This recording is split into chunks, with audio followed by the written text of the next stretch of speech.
This summer, the world is seeing unprecedented heat waves, flooding, and generally extreme weather. And in Washington, one meteorologist turned politician is looking to combat that extreme weather with legislation and education. And here to tell us more is Congressman Eric Sorensen. Good to see you this afternoon. Good to be on with you. All right, so how has being a former meteorologist helped you get things done across the aisle? Well, I think we need better communication that's based on science, data, and values.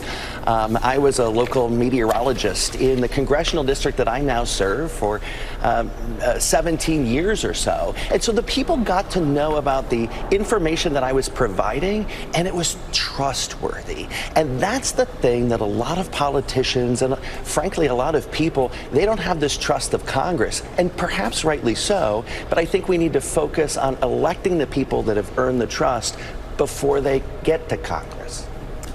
Your constituents, a lot of them are farmers. Those are the people really on the front lines of all of this. What are they telling you is their biggest concerns, the biggest threats that they're facing right now? Right, whether that is the fact that we've got increasing drought. In fact, back in my district, we've got moderate to severe drought going on right now. The forecast from today looks out to maybe 100 degrees next week. We're seeing that more frequently.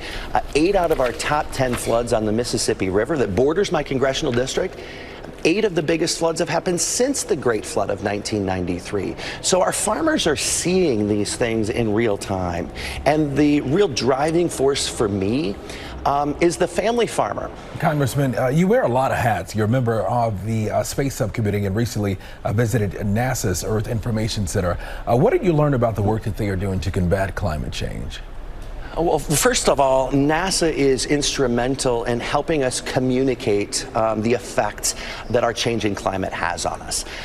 When you look at the federal agencies that are the most trusted, number 1 is the National Park Service, number 2 is NASA. And so we need to make sure that as we collect the data from NASA, that people like me or other meteorologists are able to digest that information and then connect our viewers, connect our constituents and our neighbors with that information so that we can all make better decisions. This weather that we've been seeing is so extreme. So my question to you is, how do you think we prepare for whatever it is next that Mother Nature brings our way?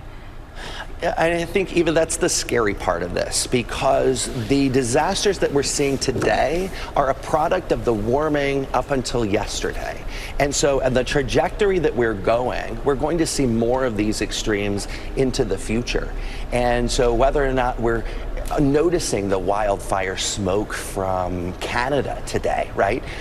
This may be something that we experience more often. So what is the health aspect of that particular climate-fueled disaster, right? We have to answer these questions. We have to make sure that here in Congress we're making better decisions, because these are having real-world impacts, and this isn't something that's far off into the future. This is not the polar bears.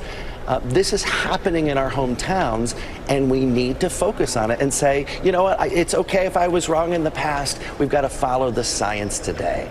And Congressman, we're almost out of time, but real quick, what's the best place that people can go to get reliable information when it comes to climate change?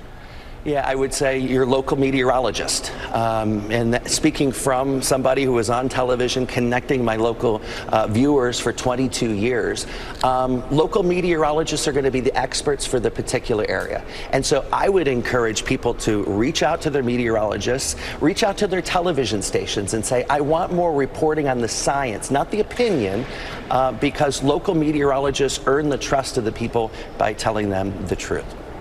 Congressman Eric Sorensen, thank you so much for your time today. Good to see you. Thank you. Well, hey there, GMA fans. Robin Roberts here. Thanks for checking out our YouTube channel. Lots of great stuff here. So go on, click the subscribe button right over here to get more of awesome videos and content from GMA every day, anytime.